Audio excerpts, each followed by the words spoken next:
Hello everyone, I'm Said and with my friend Eren, our project presents a multi-label EKG classification system developed by for the CinC 2020 competition, designed to accurately identify multiple cardiac abnormalities from 20 lead EKG recordings using advanced deep learning techniques.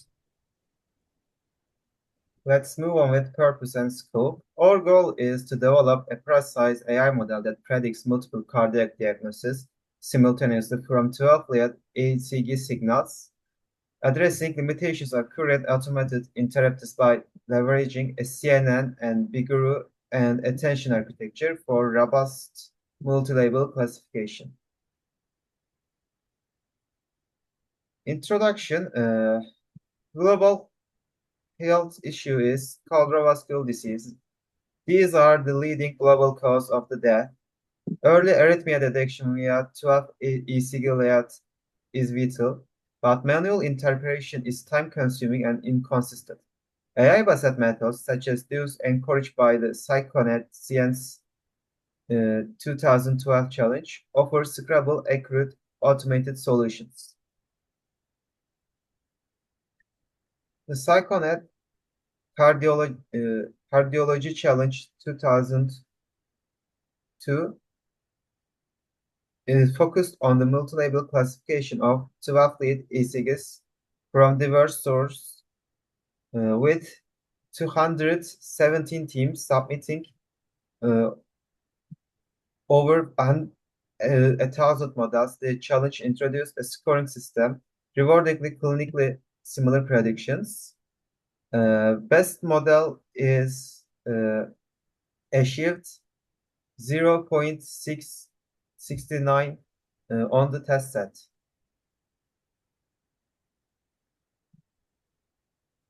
In the next slide, we continue with the datasets. We use the PhysioNet CinC 2020 dataset with the 43,000 12 lead EKGs from diverse sources.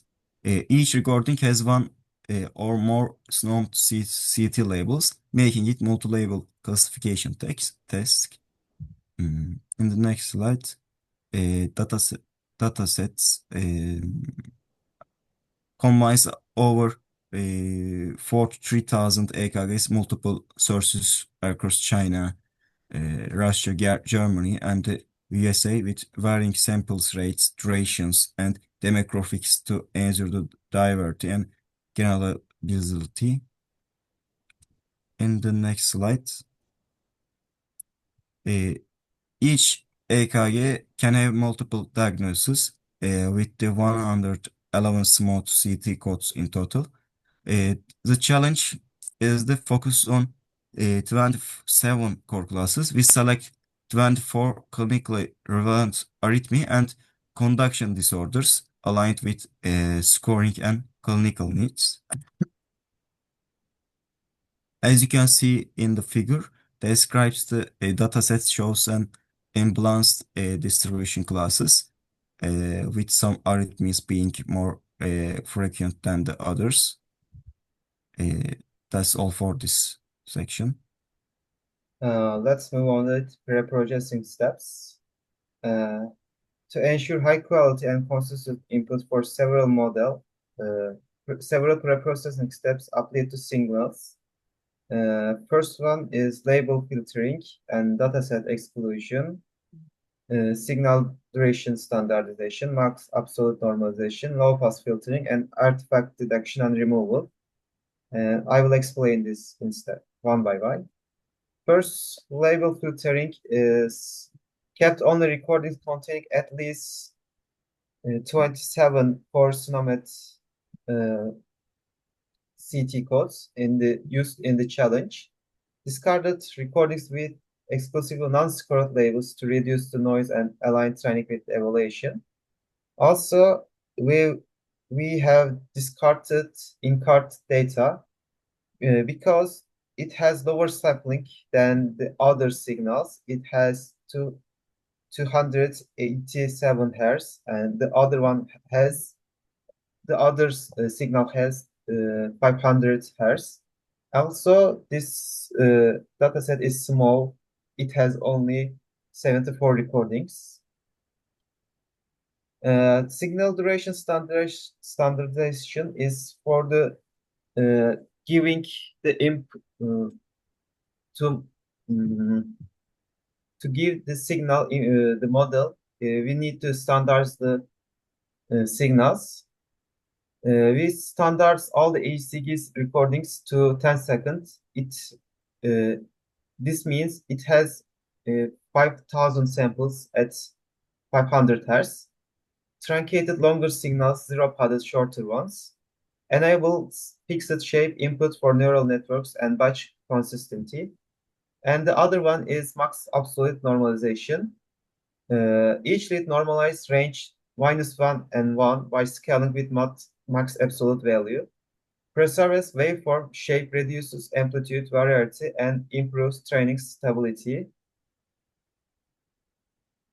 Also, low-pass filtering is applied, fourth order, with 40 Hz cutoff frequency.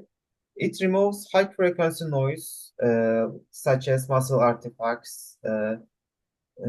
Also, we need to artifact detection and removal to ensure training data quality by removing corrupted or artifact signals. As you can see in the figure, this signal has noisy and processed signal. It has uh, much less noise. Let's move on with. Şimdi let's continue with the model architecture.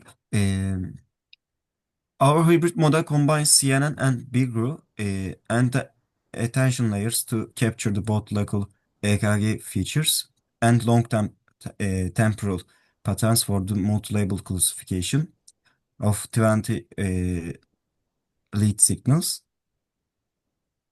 Let's continue. The model architecture is structured as shown, and we will explain it more detail in the next slide.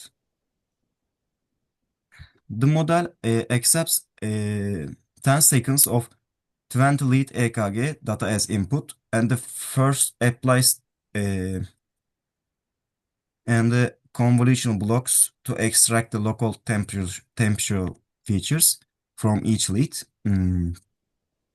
Then a bidirectional BiGRU layers captures a sequential dependencies in both time directions, essential for modeling in the dynamic cardiac waveforms.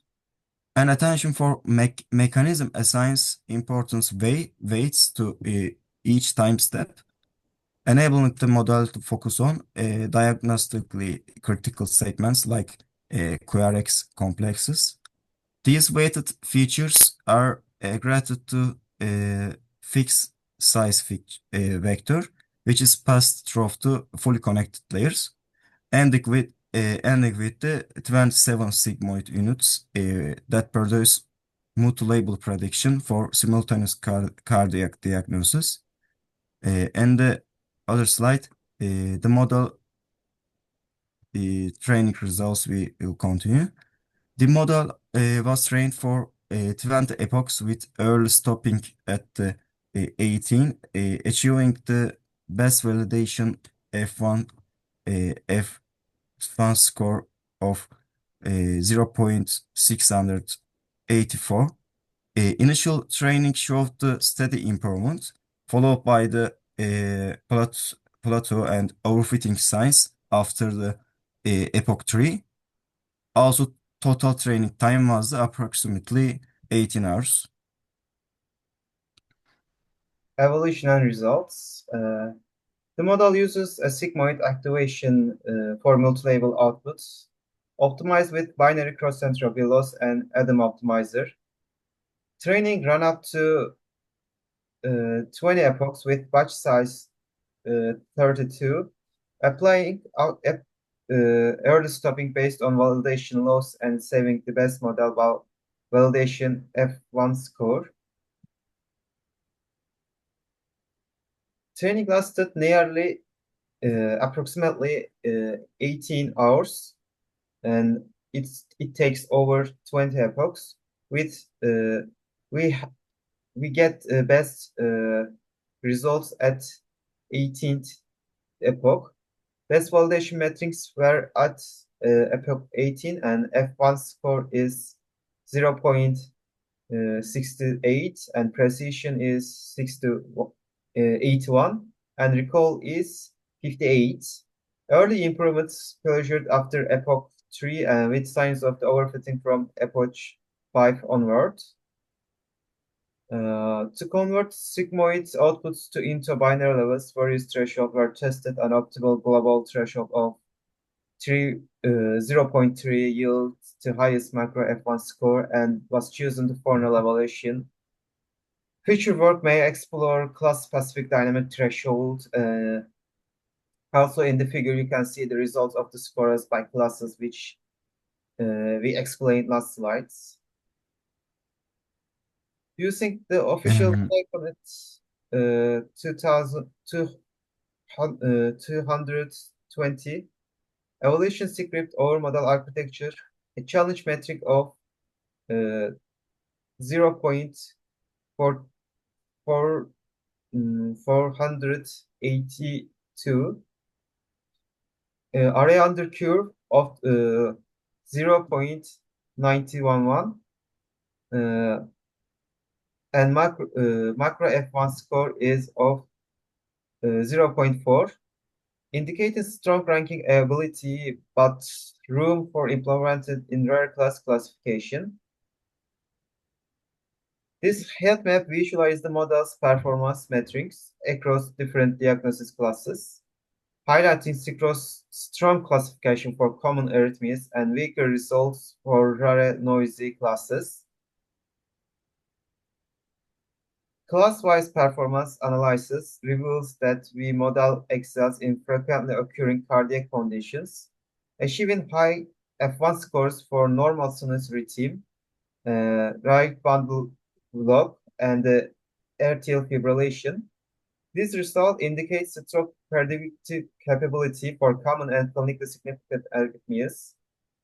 Uh, However, the performance significantly drops for rare or noisy classes, such as CT elevation and premature ventricular contraction (PVC), with F1 scores close to zero.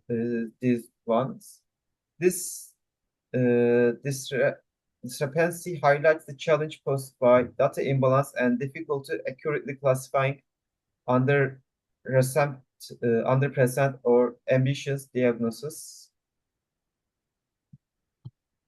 Although we missed the official submission, our model achieved the competitive challenge metric score of 0.482, ranking the 147 out of the 360. It generalized well on common diagnoses like IF, RBBB, LBBB, and normal rhythm, but struggles with the rare classes. Future improvements include the thrashing tuning, data augmentation, and assembling. That's all for I can say in conclusion. Thank you for watching us. For any questions and suggestions, our email address is right on slide. Thank you.